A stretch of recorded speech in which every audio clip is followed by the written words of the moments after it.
দুর্গাপুরে ডাক্তারি পড়ুয়াকে গণধর্ষণের অভিযোগে তোলপাড় রাজ্য। এই মুহূর্তে দুর্গাপুর থানার সামনে বিজেপির প্রতিনিধি দল। কথা বলবো, আমাদের সঙ্গে রয়েছেন আমাদের প্রতিনিধি হিন্দল দে। হিন্দল,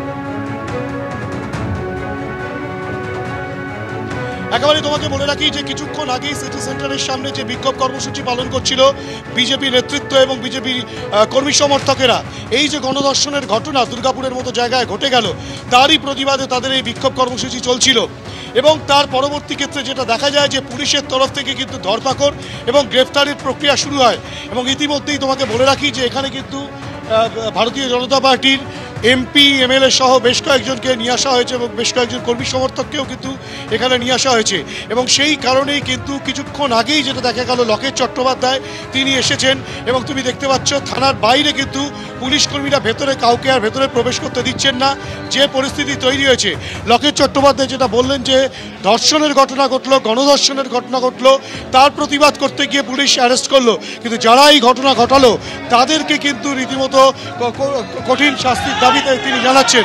এবং তুমি দেখতেই পাচ্ছ থানার সামনে কিন্তু স্লোগান দিচ্ছেন বিজেপি কর্মী সমর্থকেরা।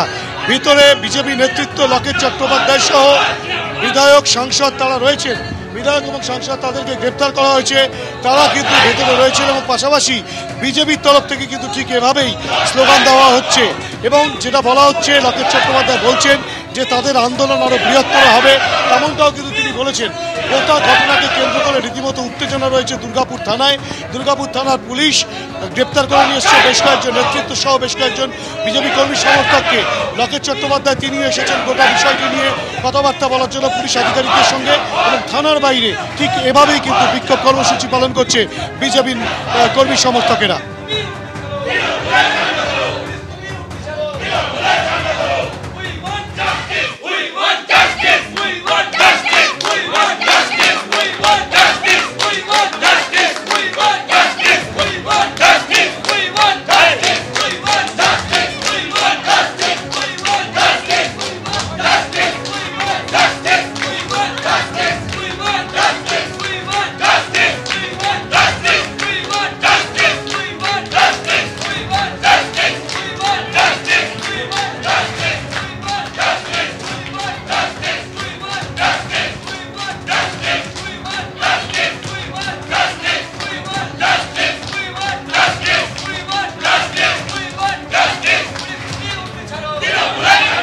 দুর্গাপুর গণধর্ষণ কাণ্ডের পর নড়ে চড়ে বসল প্রশাসন। রাস্তায় বাতিস্তম্ভ থাকলেও গাছে ঢাকা পড়ে গেছে। আর এবার সেই গাছ কাটারই উদ্যোগ নিল কর্পোরেশন। সেই ছবি তুলে ধরেছেন আমাদের প্রতিনিধি Parthapratim Ghosh.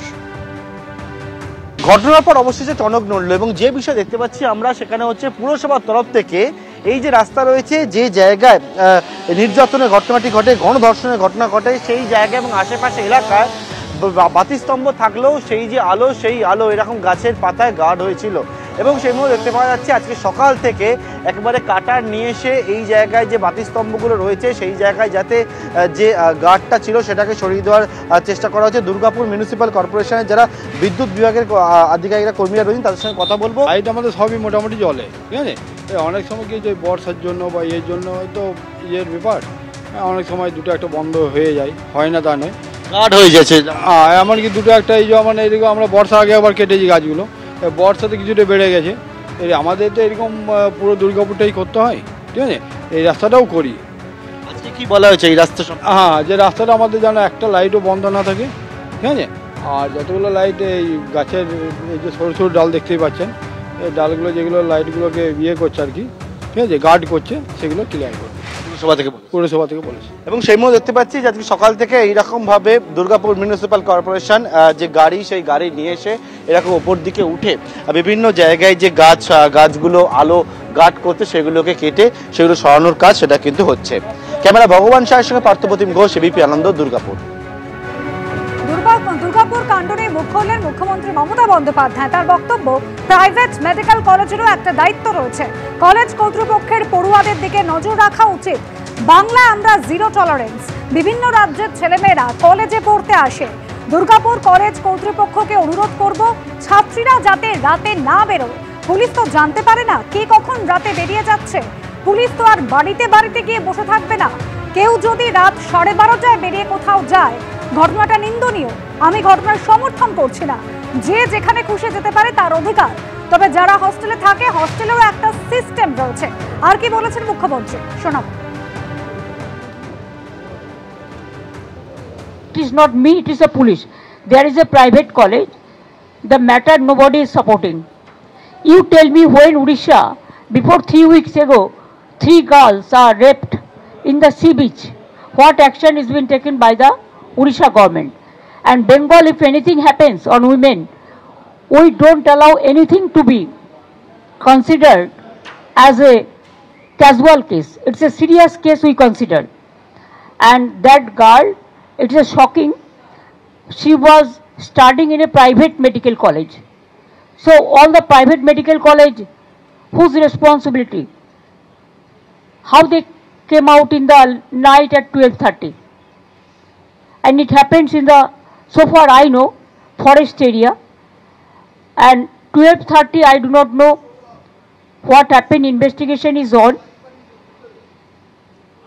I'm shocked to see the incident. But private medical colleges also is to take care for their students, and especially the girl child at night time. They should not be allowed to come out in the outside. They have to protect themselves also. There is a forest area. So whatever I have received the prima facie report, and police is searching all the people. And nobody will be excused. Whoever is guilty, they will be punished strictly. 3 already arrested. Whatever the girls given the statement, as for her statement, it is already they are arrested. So we will take stringent action. But don't mix up with this affected flood area and all this. When it happens in other state, it is also condemnable. Manipur you have seen so many, UP you have seen so many, Bihar you have seen so many, other state Odisha you have seen so many. There also we think government must take stringent action, because in our state even we charge sheeted the people within 1 month, within 2 months. Even lower court gave them the hang order also. অনেক ঘটছে regular, সেখানে তারা care করে না। সেখানে এমনকি যে ধর্ষিতা হয় তাকে পর্যন্ত কোর্টে যাওয়ার আগে রাস্তায় জ্বালিয়ে মেরে দেওয়া হয়। আপনারা তো জানেন এসব কেস। সাংবাদিকদের ধরে নেকেট করে জেলের মধ্যে ভরে রাখা হয়। এরকম অনেক কেস ঘটে। আমরা কোনো কেসকেই সাপোর্ট করি না। বাংলায় আমরা জিরো টলারেবল, আমরা এখানে কোনো রকম টলারেট করি না। আর তারপরে বিভিন্ন রাজ্যের ছেলেমেয়েরা যেখানে পড়তে আসে, এবং তাদেরও আমি অনুরোধ করব রাত্রিবেলা না বেরোতে, কারণ পুলিশ তো জানতে পারে না কে কখন রাত্রিবেলা বেরিয়ে যাচ্ছে। আর প্রাইভেট মেডিকেল কলেজেরও একটা দায়িত্ব আছে তাদের স্টুডেন্টদের টেক কেয়ার করা। পুলিশ তো আর বাড়িতে বাড়িতে গিয়ে বসে থাকবে না। কেউ যদি রাত্রি 12:30টায় বেরিয়ে কোথাও যায়, ঘটনাটা নিন্দনীয়। আমি ঘটনাকে সাপোর্ট করছি না। যে যেখানেই যেতে পারে তার অধিকার, কিন্তু সবার একটা, যারা হস্টেলে থাকে তাদের একটা সিস্টেম আছে।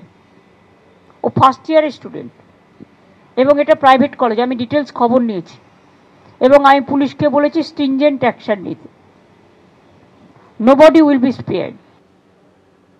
স্বপ্ন পূরণ করতে মেয়েকে এ রাজ্যে ডাক্তারি পড়তে পাঠিয়ে যেরকম ভয়ঙ্কর অভিজ্ঞতার মুখোমুখি হবেন ভাবতেও পারেননি নির্যাতিতার বাবা। কি বলেছেন তিনি? वो तो बहुत हेल्प कर रहा, चीफ मिनिस्टर भी हमको फोन किया, डीजी एसपी कलेक्टर सारी हमको हेल्प कर रहे हैं। वो कैसे है सब, every moment he has taken my opinion.